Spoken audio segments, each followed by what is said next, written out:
Hello, guys. Welcome to another episode of Right for Freedom with me, Jerry Hudson. And like I said, over the course of this channel, you're going to be hearing a lot from me, and you also are going to hear a lot from my writers. My writers are incredibly talented, and you're going to see a lot of stuff here. So always come back, and don't forget, like and subscribe. But anyway, today we're going to be taking a look at some of the things that have been offered to us from some of the streaming channels, from the Netflix documentarians have put out. And the one that I found the most interesting over the last week or so would be the story of who killed Malcolm X. So anyway, it's Black History Month, right? And so the green, the black, and the red. And what that also has to do with the stories that we tell. A lot of times when we're telling stories as writers, we talk about the front story, the back story, the future story. So when we look at documentaries, we don't want to just look at them for what it is that they're actually saying. We want to talk also about what the backstory is. We want to talk about what the back and what the black story is, because that's not always the majority story. Of course, the majority has a different point of view than what we would have, and we expect that. And we are here, though, to give you the black point of view and how it is that we as African Americans should or may be seeing the situation. The red is actually going to be the backstory here. That's going to represent the backstory. The green is going to represent the money, sort of who it is that produced the documentary and what kind of money value do they see when they produce the documentary. So those are the kinds of things that we're going to look at. I think we also are going to, I don't know if we're going to pick up some other colors that are not Black history color traditionally, but talking about the side story and the back story and the things that are not said but the things that are suggested. I think I'm going to have that be represented by blue. So one of the things that helps both youth that I teach and even when we're teaching writing is to stay on point. And it also helps if I use a color, like for instance, I will talk about a documentary, and so that all of my writers stay on the same page, I will show the green color, which means that at this point in the story, we're going to be talking about the money part of the story and what it is that resonated with you in terms of the money part of the documentary, who it is that would have gotten paid and that kind of thing. And so same thing when I bring up the black. That is a reference for my writers to bring it up in terms of what it is that story means for Black people. And so that's how we do that. And so looking at all of our stories from all of these different points of view, today we're going to be taking a look at the Who Killed Malcolm X documentary and the Aaron Hernandez documentary. Both of those documentaries came out, I think, within the last 30 days. And I do think that they represent an offering that we can take a look at as a people. I know that, the Aaron Hernandez, maybe not for Black history in terms of, sort of the interworkings of that documentary, but what it does do for me, what I saw in that documentary was some disturbing trends that I see in documentaries. And I want to also talk about that. So what we do here is we compare documentaries, like I said. So we'll take a look at both of the documentaries, Who Killed Malcolm X, and just looking on the other side of that was the Aaron Hernandez documentary, and looking at what it is those documentaries have in common, what they don't have in common, and inviting you to go out and, of course, take a look at both documentaries for yourself, and then come back and give us some comments about what it is that you saw that maybe we didn't see. Who knows what it is that you will find when you actually go out there and look at these documentaries for yourself. So the one that relates directly to Black History Month, the Who Killed Malcolm X, they let it out this month. I would imagine that they did it this month because they knew that it was Black History Month and that was going to be some interest around Malcolm X this month. So let's look at that. So I think the green, it was smart for the documentarian to let it out during Black History Month because there's a lot of interest in Malcolm X during this month. And so that was a great decision. So let's also look at the Aaron Hernandez documentary. The green part of that, I think, had to do with last month being the Super Bowl. If you look at it, the NFL let that documentary come out at a time that was very close to the end of the NFL season. It certainly didn't come out at the beginning of the season, I don't think. I could be wrong. If I am, put it in the comment section. But they sort of timed it so that it could generate some interest. And I understand there's a lot of interest around that, because I can see that the woman, the mother of his child, had some YouTube videos. She had about 3 or 4 million hits on her videos. And she asked one of the same questions about the backstory, which we're going to call Red today, the backstory. She had some of the same questions I had about the backstory. But right now we're just talking about the green part of it. So, like I said, for the Malcolm X, it's obvious why it came out this month. And it is a good story. It explores many of the things that have not been told about the death of Malcolm X. And so let's get to that part, the black of it. What I can see in that documentary is that the documentarian wanted to ask new questions about the assassination of Malcolm X. He wanted to ask whether or not it had been completely explored by the state. The killing, the assassination, had been explored by the state as going beyond the Nation of Islam. Right. Okay, right. Of course, so it kind of, in that way, the backstory is sort of obvious, because of course the state, what he did do very successfully in the videos, he showed that the state did not investigate this assassination at all. So that's what this documentary is showing, is that nobody really came out to find out anything about the assassination of Malcolm X. That what did happen was what I call a lot of times the back and forth, he said, she said, African American, or he said, she said fighting, when the forces at work were a lot bigger than his war or his argument or his disillusionment at the time with the Nation of Islam. Yes, that was there, but was the Nation of Islam therefore at that point thinking exclusively to answer this by means of the death of Malcolm X? That documentary explored that question, whether or not it was to the benefit of the Nation of Islam for Malcolm X to be assassinated, or was there a bigger benefit for someone else? That's why I think you should see that. Now, one of the things, though, that I did notice about that documentary is that he's a first-time documentarian, and that showed. He also did not go out and get a lot of opinions about what it is he needed to do in this documentary. It is a little convoluted. It's not always easy to follow, and sometimes you don't know what his backstory is. So this is important when you're writing. When you're writing a piece, although there's always something obvious going on, but the thing that is not as obvious also needs to speak loudly. And in his documentary, the things that were not going on were mixed with the things that were going on. And so the points were rather convoluted, in my opinion. I did not always follow what the opinion was. He would ask a question, he would get an answer and ask another question immediately. He would change scenes very quickly.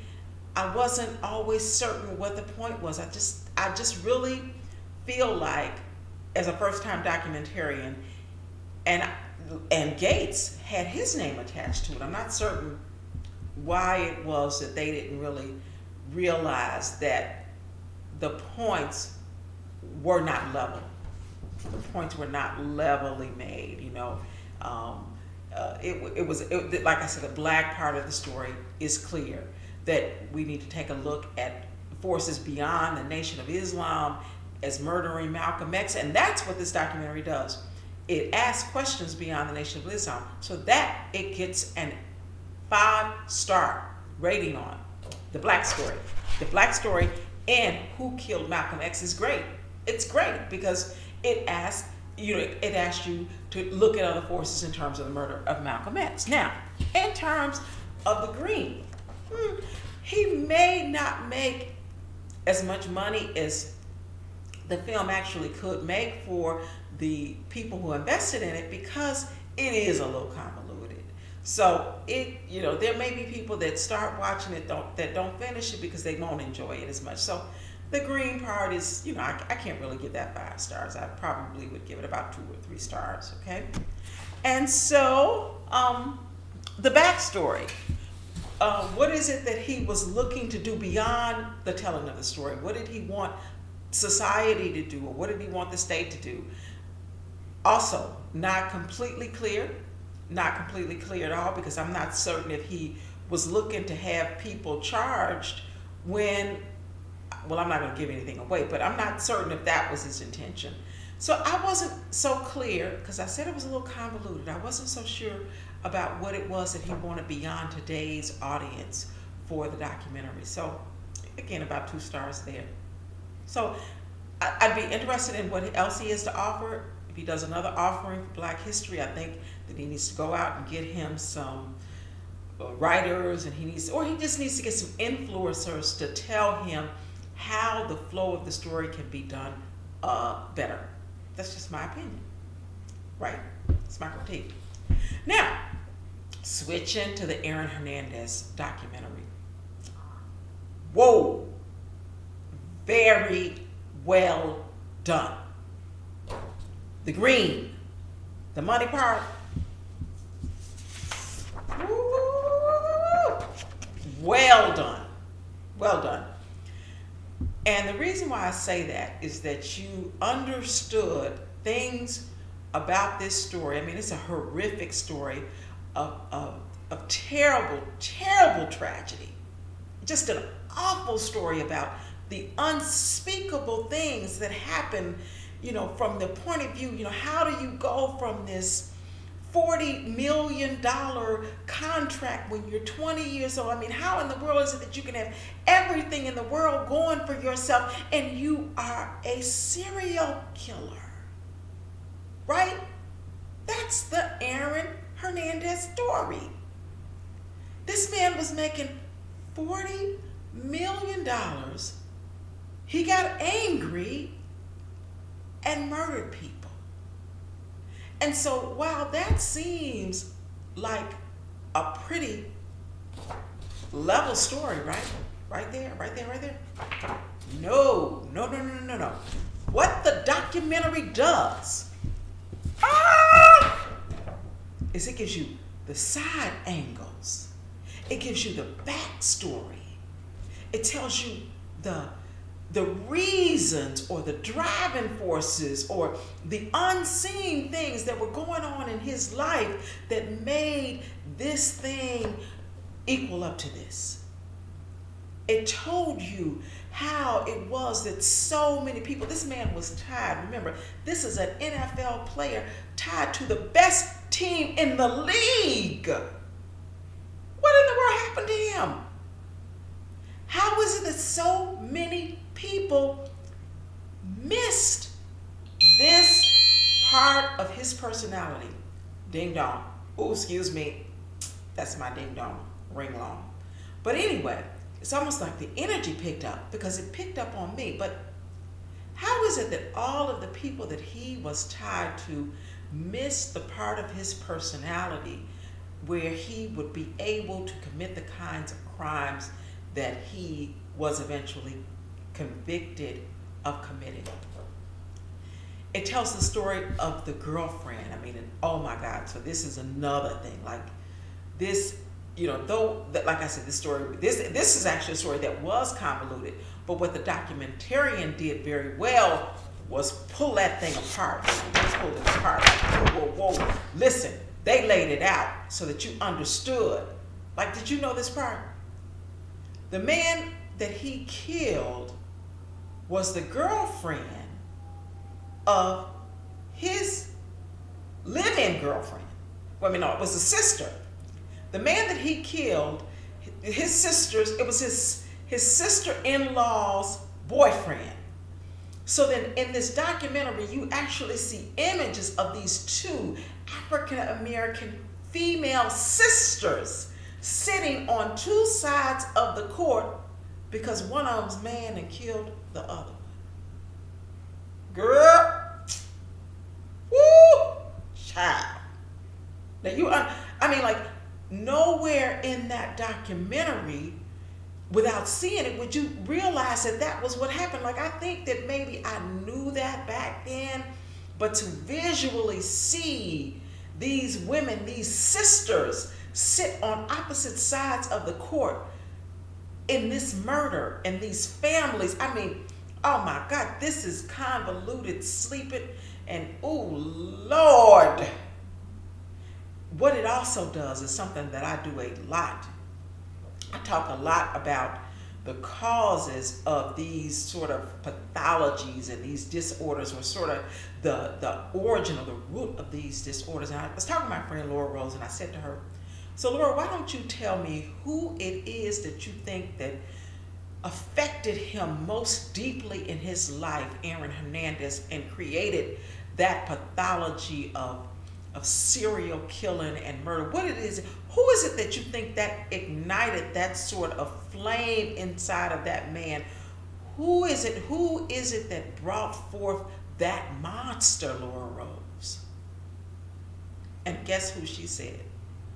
Laura's real close to me. So what y'all gonna find out? His mother.